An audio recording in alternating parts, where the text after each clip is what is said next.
The Norton Center was built in 1973, and because of its unique architecture, which through the Frank Lloyd Wright Foundation, it really has made an incredible impact on the college itself. The Norton Center for the Arts should not be here at Center College. This was a very small institution at the time that a small group of people, one woman in particular, Jane Norton, and several others who can be called off by name, decided that their college here in central Kentucky, at an institution at the time that was about 700 students, should have a performing arts center that would rival an arts center on any campus in America, and in fact be comparable to what is still in New York. And they built it over here on the corner. It was a daring move. Tom Spraggins was the president at the time, and I'm sure he was taking some bullets for doing such a thing. And yet it remains now in 2018 a remarkable place that serves the region in important ways, and most importantly provides a place for Center College and its students in particular to go and see and experience art at the highest level.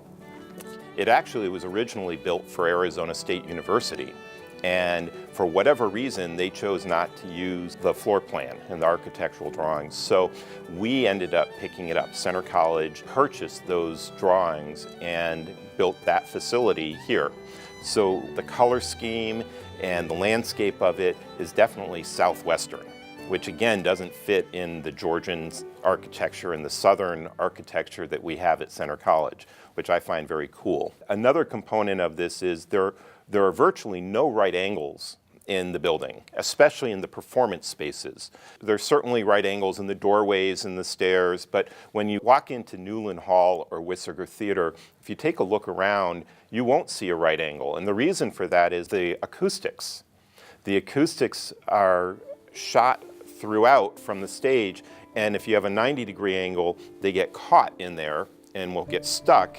Well, when you don't have 90-degree angles, the acoustics just keep going and allow the fullest sound.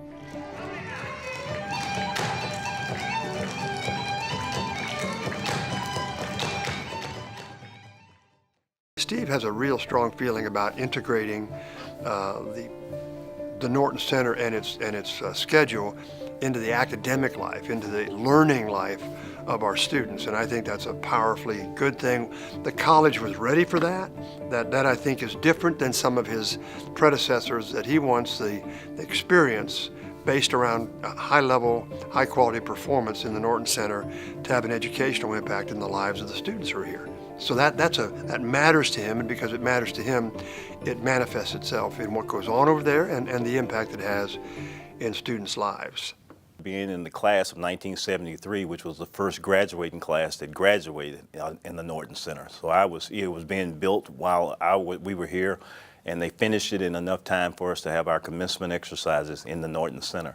It's an outstanding place in terms of being able to do things, but I relish the opportunity to have graduated in the Norton Center and then now come back and look at big name entertainment. From Ella Fitzgerald and Ray Charles and the Vienna Philharmonic to the New York Philharmonic to Dolly Parton twice, Kenny Rogers on his final tour, popular artists like Kool and the Gang and ZZ Top and Foreigner. I have attended many concerts and plays and so forth at the Norton Center. It's a very impressive building, but I think it's wonderful that we have that resource and that the community does. One of the icons that we have had at the Norton Center is Willie Nelson, and he is a character. When he came, people didn't know what to expect, and my understanding through stories was that he invited people onto his tour bus, and what happens on the tour bus stays on the tour bus. This is Willie Nelson. We did have a big time tonight at the Norton Center, and we know you will too when you come out for the upcoming season. It's good. You ever think about being a preacher? Oh, I don't pay enough. He was still up there already in years, so to perform that long for 3 hours nonstop, is really remarkable. And it's just another way of showing the breadth of the artistry that we bring to the Norton Center. Is it fine art? For some it will be, but popular, definitely for just about everybody. Although there is a great emphasis on the Norton Center as an amazing shows and artists that we've been able to bring to the Norton Center, I think our students also provide a lot of great shows, a lot of great entertainment in Wisiger Theater inside of Newland Hall. I feel like the Norton Center has given students the opportunity to express themselves in many ways and to just, have a great evening, to be entertained and to be welcomed on campus. The Norton Center is a completely crazy thing for a college like Center to have. Only when I was a student in the late 80s, early 90s, I thought every college had that. It's definitely a beautiful looking building. I think what it is able to do is the way it's built, the accommodations in terms of seating, you're able to, there are really no real bad seats in the place.